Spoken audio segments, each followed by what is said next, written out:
Hey guys, thanks for checking out our video today. We're going to go over my brand new to me 2007 Toyota Sequoia. I've had this vehicle for a few months now, and I'm going to go over the reasons why I purchased it and some of the pros and cons.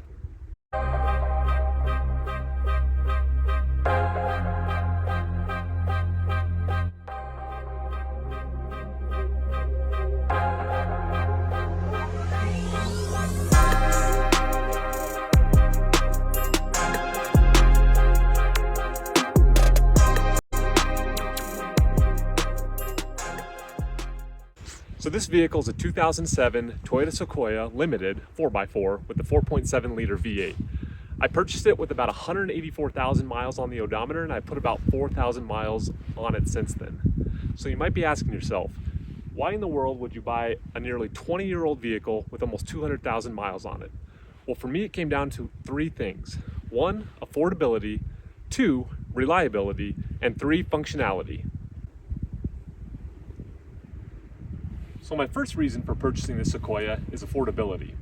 We've all seen the new car market over the last few years and how inflated the prices have gotten. Where a new Tacoma, new 4Runner, new Sequoia run you starting 50,000 all the way up to 70, 80, 90,000 for a Sequoia. And that was just something that wasn't going to be in my budget.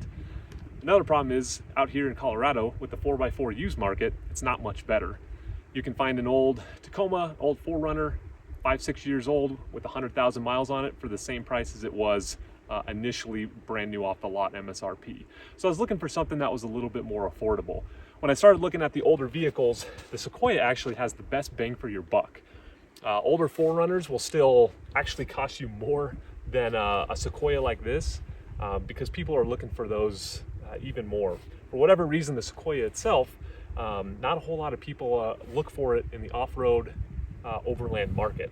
So right there, I knew that I could pick this thing up for pennies to the dollar compared to a new vehicle these days. So my second main reason for purchasing this vehicle was reliability. Obviously, when I'm looking at something used, especially something close to 200,000 miles on it, reliability comes into play. I was already looking at the Toyota market, and we all know that the first generation Toyota trucks are some of the most proven and reliable vehicles out there on the market.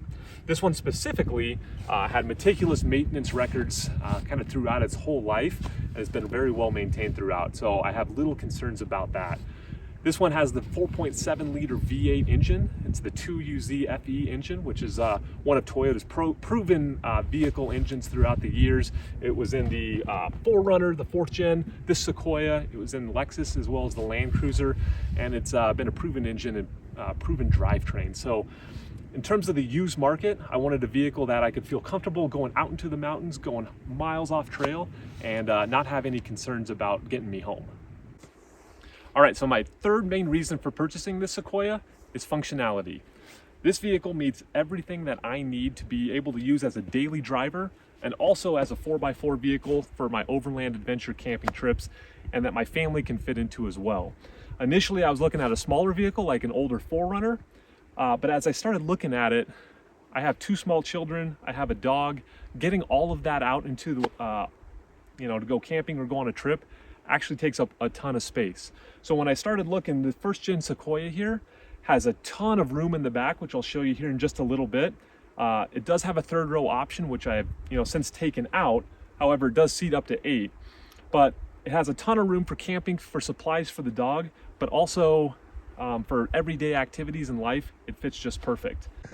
All right, so starting with the front end of the Sequoia here, again, this thing is bone stock. I've done nothing to it.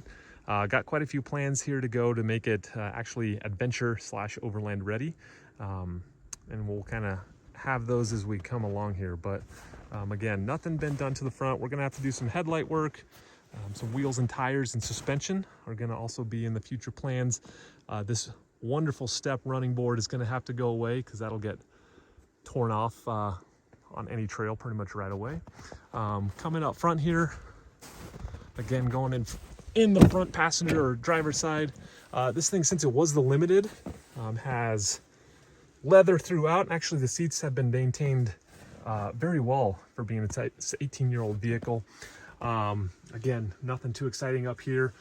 It does have the premium JBL sound system, which I'll tell you does not really hold up over the years, but the tape player I have not used yet. Not sure quite how that would work. But yeah, a lot of, you know, audio video stuff I'm gonna have to do. I'll put in a new head unit here, something to get a little more modern and up to date. But coming into the back here, again, for passengers, tons of room in the Sequoia. Nothing too exciting again here in the second seat, but plenty of room for kids or passengers. And then these seats also, show you here, fold and then tumble forward.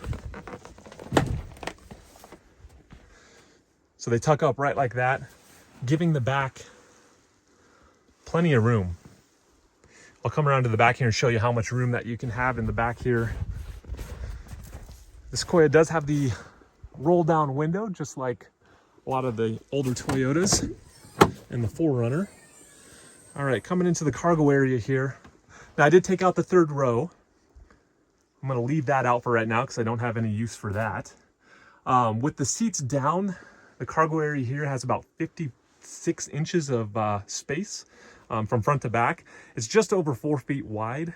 And then if you tumble the seats up there, you have about 74 inches. So what makes that perfect is it's plenty of room for me to be able to actually sleep or lay down in the Sequoia and use this as a camping vehicle without, you know, right now, rooftop tent or anything on it. So I'll be trying to do some nights in the Sequoia to see how that goes, but should have plenty of room to actually camp out and sleep in it. So coming around to the side again, like I said, bone stock vehicle. It does have a factory roof rack on it, which is kind of nice. Haven't really used it a whole lot, but that hopefully will be switched out here soon to something more off-road and adventure ready. So one of the nice things also about having a 18-year-old vehicle is it comes pre-dented, pre-scratched. It's already got obviously some blemishes. It's in good shape overall. The paint's actually decent. It's got a few marks here and there, a few dents and a couple hail dings here and there, but for a vehicle that's designed or going to be built to go out on the trail, it's another thing I don't have to worry about too much. So that's kind of a nice feature as opposed to having a brand new vehicle taking it off-road. So all right, guys, well, that is the quick walk around and reasons why I purchased this 2007 Toyota Sequoia. Let me know in the comments if you would purchase a first-gen Sequoia or if you'd be in the market for another used Toyota. Follow along. We'll be trying to do some updates on the build here as we go along, and appreciate you if you like and subscribe. Thanks for watching.